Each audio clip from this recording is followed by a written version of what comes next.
Welcome to NASA EDGE, an inside and outside look at all things NASA. Joining us now is Bob Cabana, who is the former Center Director here at Kennedy Space Center, now Associate Administrator. First time as Associate Administrator on our show. How does it feel?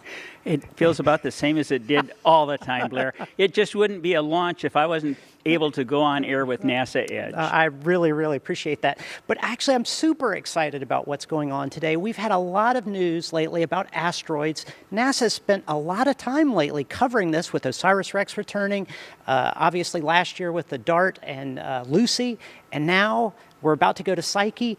From a human spaceflight background, your astronaut background, how does it feel to see all these great science missions unfolding for NASA? Oh, it's awesome, Blair. You know, why do we explore, right? The big question is there life out there beyond us? And without doing this, we'll never know, okay? We have to explore. And the missions that we've done to these asteroids, that we could redirect an asteroid, I mean, that was phenomenal. Right. But OSIRIS-REx, when it captured the material, it got way more than it thought. I mean, it like overflowed. They weren't sure they could shut the canister on it.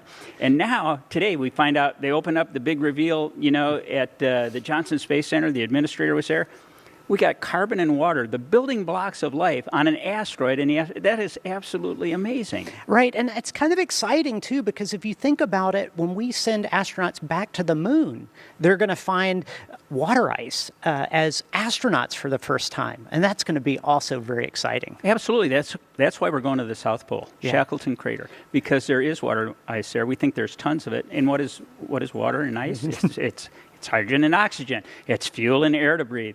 Because we want to make it, when we go back to the moon, we want it to be sustainable, you know, and we can't carry all the supplies with us. So we're going to do in situ resource utilization, and this is going to be huge. Yeah, and we're very excited. And of course, Psyche is really interesting too, because this asteroid, unlike Bennu for OSIRIS-REx, is metal. That's right, heavy metal.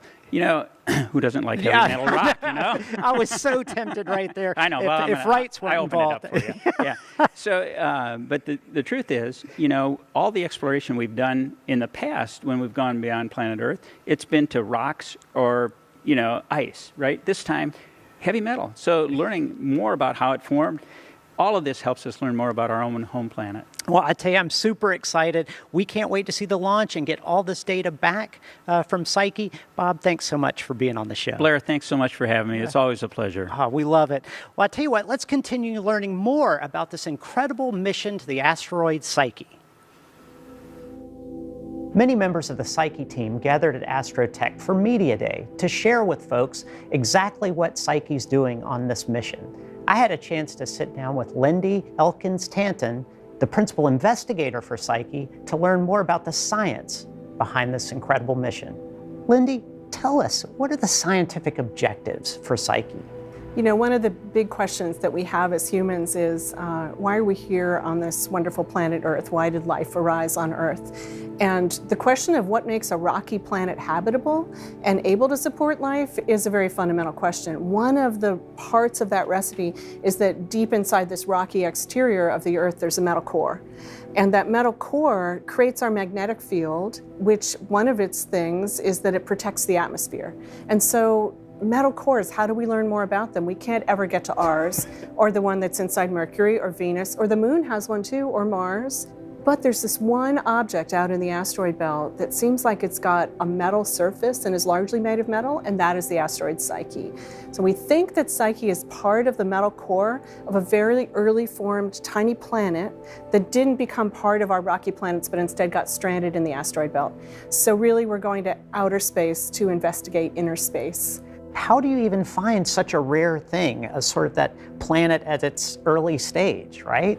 The kind of the shrapnel, the leftover pieces of planet formation is the asteroid belt. That's where all the extra pieces got stranded. You know, you imagine you're making a cake and that's the Earth, and you have all these ingredients and they all get completely heated and melted and then mixed and then separated into this cake. And you want to know, what are the eggs and what's the flour that went into it? The place to look is the asteroid belt. And so now that you've identified Psyche as this key foundational asteroid to look at, how do you look at it? what are you looking for? We've done our best from Earth and learned everything that we can. Back when Psyche was discovered in 1852, no one knew what it was made of. And it's just the last couple decades that we could, from Earth, begin to put together the data that shows that it's made of metal. But to learn more, we've got to go there with the spacecraft. And the question is, what do you carry? What science instruments do you carry to go investigate an unknown object, a kind of object that humans have never looked at before? So we picked a really beautiful suite of instruments. Of course, we're bringing imagers because we've got to know what it looks like. We always want to know, what does it look like? And so we'll be sending back pictures just constantly. And then we brought magnetometers to measure whether or not it has a record of its magnetic field from the past. And then we brought this spectacular instrument called a gamma ray and neutron spectrometer, which can measure the composition, kinds of atoms in the surface of Psyche from orbit. Wow. It's an amazing technology. And then finally, we'll use our radio communications to actually measure the gravity field of Psyche and make a map of the densities of the object. So that's what we're going to do when we're there. So with these instruments and all the data you're gathering, you'll be able to tell in terms of metal, like which metals are actually there. Right. We're pretty sure we know what it is based on the meteorites that fall to the Earth's surface. Yeah. And so the metals that appear in meteorites have a very narrow range of what their composition is, and they're all between approximately 90 and 100% iron, and then there's a lot of nickel, and then there are trace elements besides that. And so I would say that in terms of knowing ahead of time, that's the thing we're most certain of. Like, the metal is going to be iron and nickel. And then beyond that, it's all discovery. I'm intrigued by this magnetometer because I'm a big fan of our magnetosphere, right?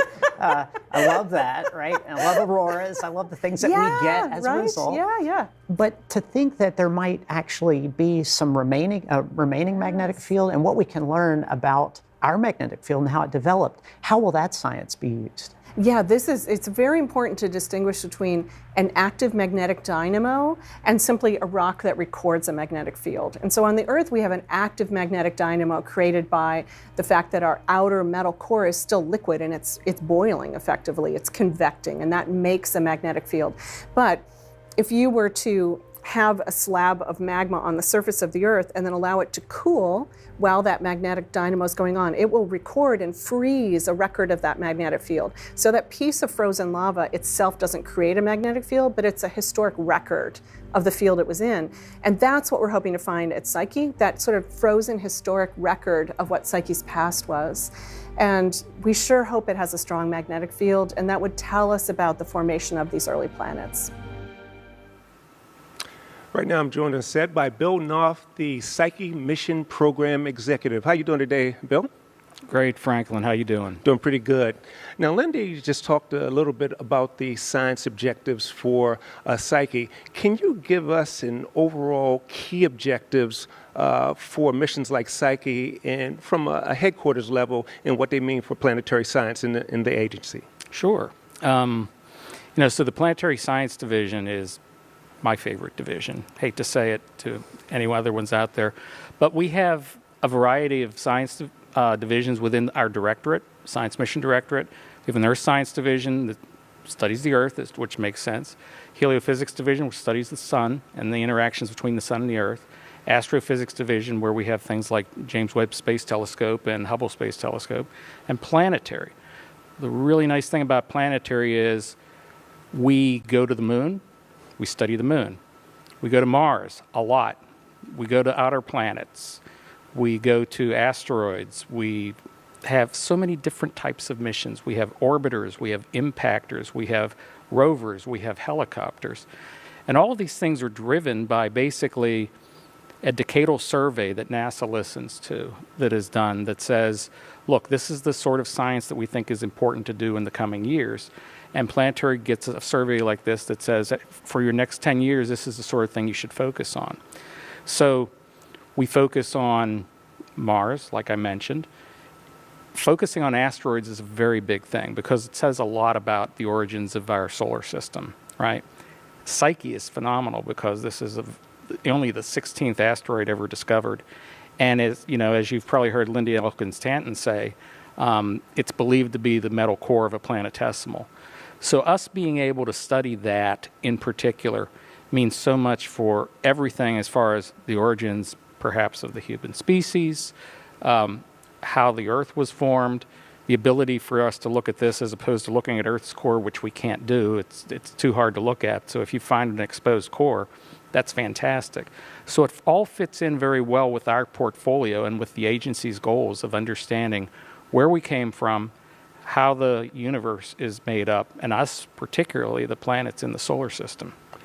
Bill, that was an extraordinary answer, and we are really short on time today, but we thank you for joining us on our show. Next, Blair had an opportunity to sit down with Henry Stone, who talked about the satellite, Psyche satellite propulsion system. After hearing from the scientists at Media Day here at Astrotech, the reporters were able to go in and talk to the engineers in the clean room about the spacecraft.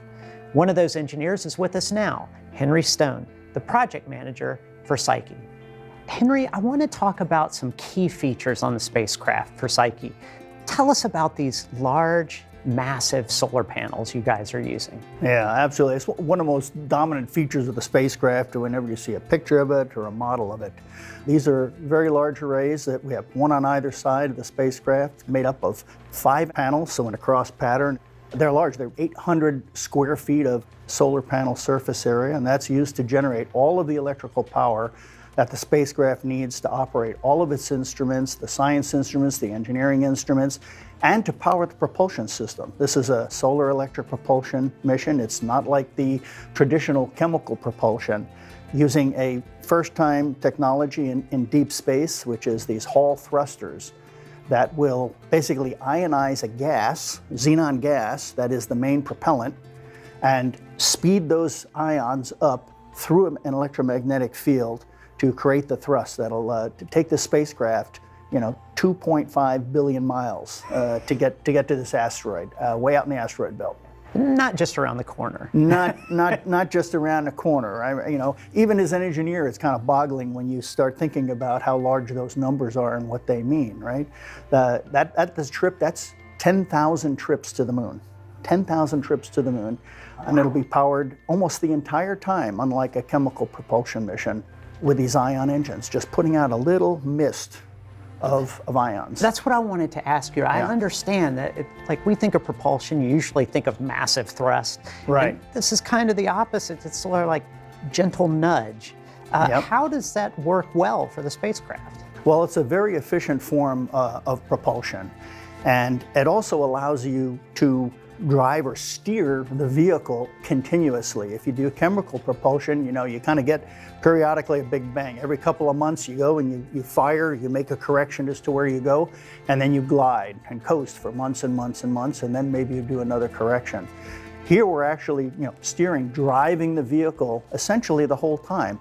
And for this mission, that's a 5.5-year cruise that these engines will be running almost all that time. And the other thing is that given that amount of time, the amount of force that you need to apply when you're doing it all the time is very small, right? You can imagine, a roll of nickels or dimes in your hand. That's the amount of force that those engines put out when they're on. But it'll accelerate us up to, hundreds of thousands of miles per hour. Has this type of propulsion been used on lots of other missions, or is this a new technology? There have been a few other missions. This technology is used by Maxar, who actually built a large portion of this particular spacecraft for us in communication satellites around the Earth. But only a few missions have used an earlier version of just ion propulsion to go to deep space. This is the first time use of these particular Hall thrusters, as we refer to them, that are particularly good at accelerating these ions to very high speeds, that even though it's a few little ions, they're giving you a lot of propulsive force, a lot of thrust. Now, understand that in addition to this incredibly cool solar electric propulsion, you're also using some planetary assistance during the trip. And understand you're going to swing by Mars. Yes, we will. In 2026, After we've gone around a ways, working our way out, we're going to do a Mars flyby, and basically like a slingshot. We've done this on many other planetary missions, and it's a very effective way to pick up a tremendous amount of speed in order to get out to the regions where we're headed, right? This asteroid, 16 Psyche, that we're going to study is kind of on the outer edge of the main asteroid belt, which is situated between Mars and Jupiter. So it's a long ways out. Considering all the energy you guys have put into this mission to make it successful, once you've done those 4 orbits of Psyche, what's the potential of going even further, or what happens next for Psyche if you keep going? Well, that would be the end of our prime mission that we've currently signed up for, and obviously if the spacecraft continues to function and working properly, and we expect to have additional fuel at that time if everything goes correct, we could potentially do an extended mission. And I think that the leading plan or objective or goal at that point would be just to keep going down lower and lower and get even more close-ups of what is really going to be a very exciting and interesting body to take a look at. Joining us now is Julie Lee from Maxar, the partner that actually built the spacecraft for Psyche, correct? That is correct. Awesome. Thanks for being on the show. Thank you for having me. I have to say, too, you have an incredible outfit. It's the most thematic wardrobe we've seen on the show. Oh, thank you very much. I like to dress for the theme. Well, it works great. And I'm wondering, we love talking to partners on these missions because so many people are involved, but you guys worked in particularly with the solar electric propulsion system for Psyche, and I'm wondering, have you built a lot of these missions with a lot of solar electric propulsion spacecraft before? Actually, yes. So this particular electric propulsion system, we've built dozens of and is currently flying on over 40 spacecrafts on orbit. So we know it's extremely reliable, it has a lot of flight heritage, and we're simply elevating it for the first mission beyond the moon for Psyche. Okay, so it's interesting you said beyond the moon, because it seems like I know that when you send a spacecraft up, it's on its own, there's not much you can do, but is there a different sense when you're sending something much, much further out into space? Definitely. So deep space, there are a lot of unknowns. It's a very volatile environment. There's thermal fluxes, space dust, meteorites. We don't know what's out there. And it's harder to communicate with that spacecraft since we're so far away. And also, we just simply don't have a lot of data that speaks to how our hardware performs out in deep space because there's not a lot of deep space missions. Well, I imagine if this is successful, which we expect it to be, you'll get a lot of data for maybe future deep space missions for solar electric propulsion in Maxar. Oh, definitely. This definitely opens up the gateway for numerous possibilities for missions far beyond our current solar system. Anyone you want to talk about in particular? Well, Maxar's next high visibility NASA program is PPE, which is the Polar Power and Propulsion Element for the Artemis Gateway program. Oh, yes. Yes, and essentially we are a lunar tug for multiple modules. So in this case, propulsion will be the payload. Nice. So we will be tugging multiple modules and will essentially create an ISS around the moon. I'm sorry, I just had to pause on that for a second. That in itself is very cool. And of course, we wish the best of success for Psyche, but also looking forward to this really cool Artemis mission for you guys. Definitely. So we will be essentially evolving Psyche's current electric propulsion system to have 3 times the power for PPE. Awesome, awesome. Well, Julie, thanks so much for being on the show. Thank you so much for having me. This was extremely fun. Excellent, excellent. Now, we're going to go take a look at the pad where Franklin and Mick had a chance to look at the rocket up close yesterday as it was rolling out to pad 39A. We're here with Mick Waltman just outside of Launch Complex 39A, outside of the SpaceX hangar with the rollout of the Falcon 9 Heavy. Mick, tell us a little bit about what's going on behind us. Yeah, the Falcon Heavy is coming out of the hangar. It's on the transport erector. The team is working to move the vehicle out to the pad so that they can get it vertical for launch on Thursday. Now, Mick, the LSP's use of the Falcon or the Falcon Heavy is a first for LSP. Tell us about it. Yeah, it's our first Falcon Heavy with our commercial partner SpaceX. This actually is designated FH8. It's the Falcon Heavy 8th flight for SpaceX. But for us at Launch Services Program, the Psyche mission is our first use of the Falcon Heavy. And we are so excited to be partnering with SpaceX for this mission. The 2 side boosters have previously been flown on other missions, so we're excited about that. Center core is brand new, will be expended on this vehicle due to the performance needed for the Psyche mission. There will be no propellant left in an attempt to land the center core, so we will expend that and do that. So we're again excited for this Falcon Heavy. It is our first of 3 that we're working with SpaceX over the next year. Psyche today, and then next year in April, our GOES U mission, and then of course Europa Clipper after that with our next Falcon Heavies. Finally, before we go back to the studio, Mick, how long is this rollout process going to take? Yeah, it's going to take the team about 4 hours to get from the hangar to Launch Complex 39A.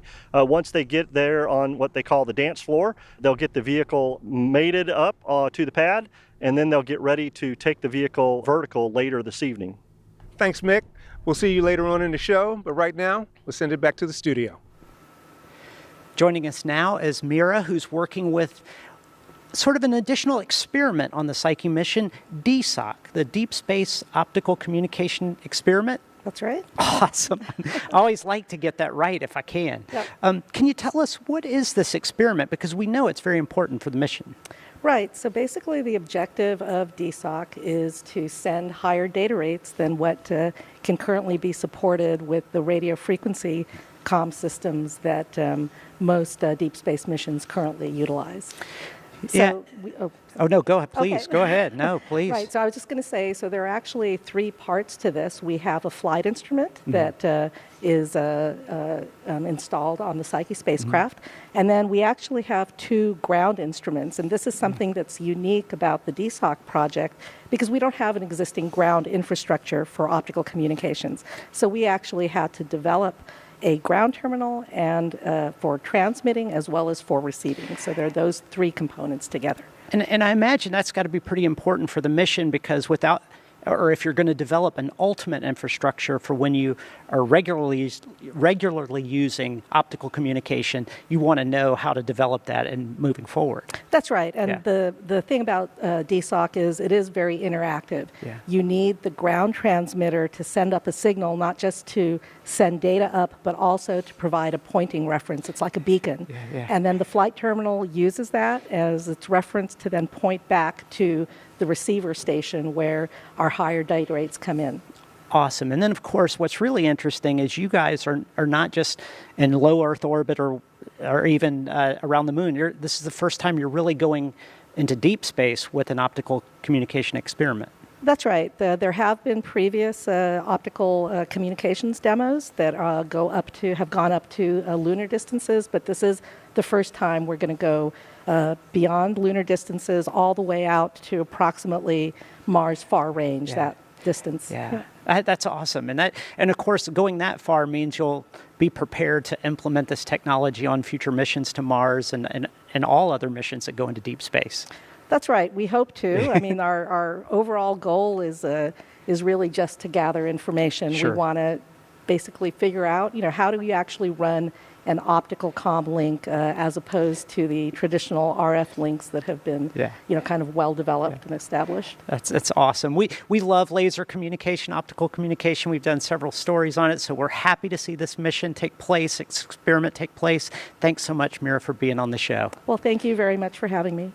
You're welcome. And awesome to say, SCAN, which is another part of NASA, which is responsible for seeing this great technology actually be implemented into our architecture at NASA. Let's take a look at SCAN.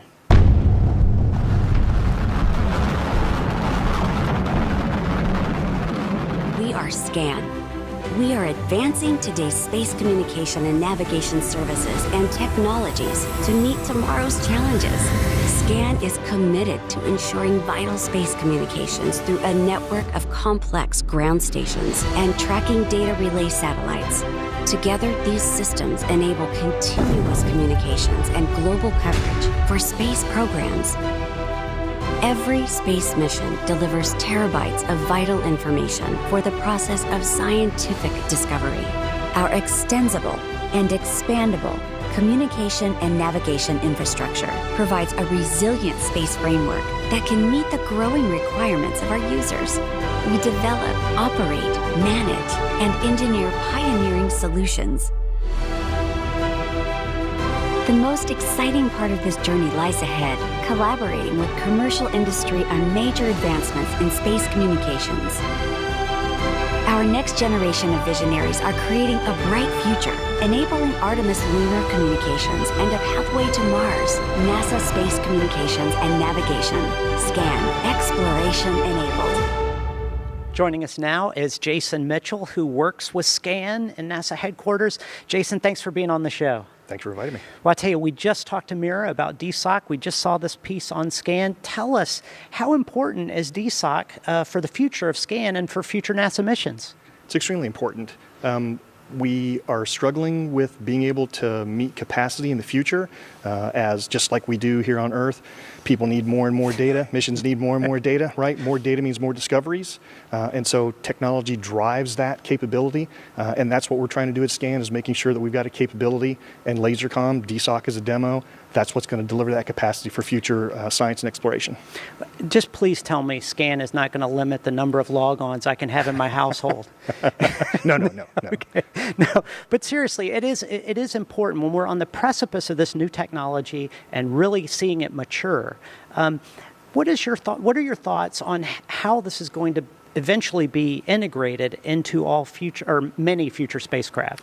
So it will depend on the architecture that we choose to support the, sort of the enterprise capability, right? I mean, when folks come to SCAN their mission, they need to get their data back. We have to make a commitment to them to be able to receive that data. And so it will really depend on the architecture. Largely, it will be just like DSOC. A user will get a terminal, it'll plug onto their spacecraft, and then the back end part, whether they connect to a relay that's around the Earth, or they go direct to Earth, or maybe a relay around the Moon, or maybe a relay somewhere else, like a libration point or something, a Sun-Earth-Moon, or Sun-Earth libration point could help.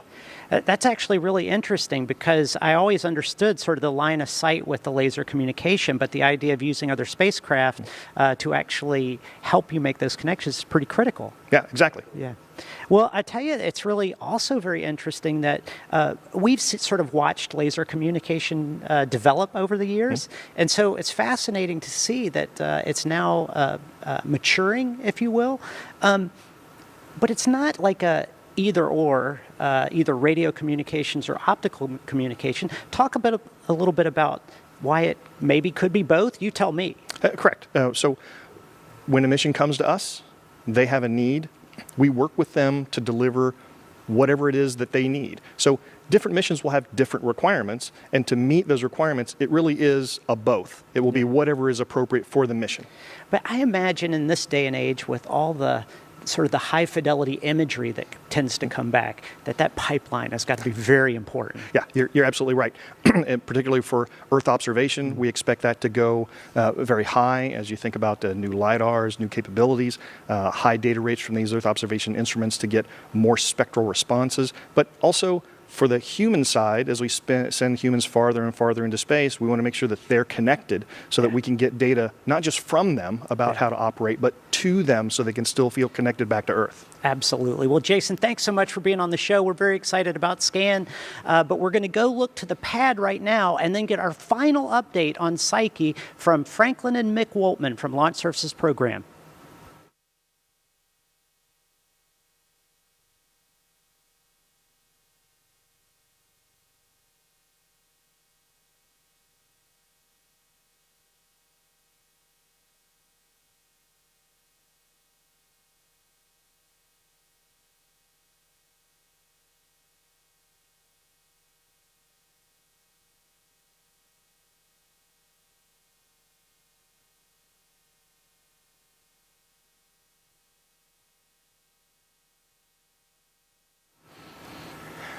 We're here with Mick Woltman. Mick, can you give us an update on the status of the launch vehicle? Yeah, Franklin, as we just saw out at the pad, the Falcon Heavy vehicle is vertical and standing there ready to launch tomorrow morning.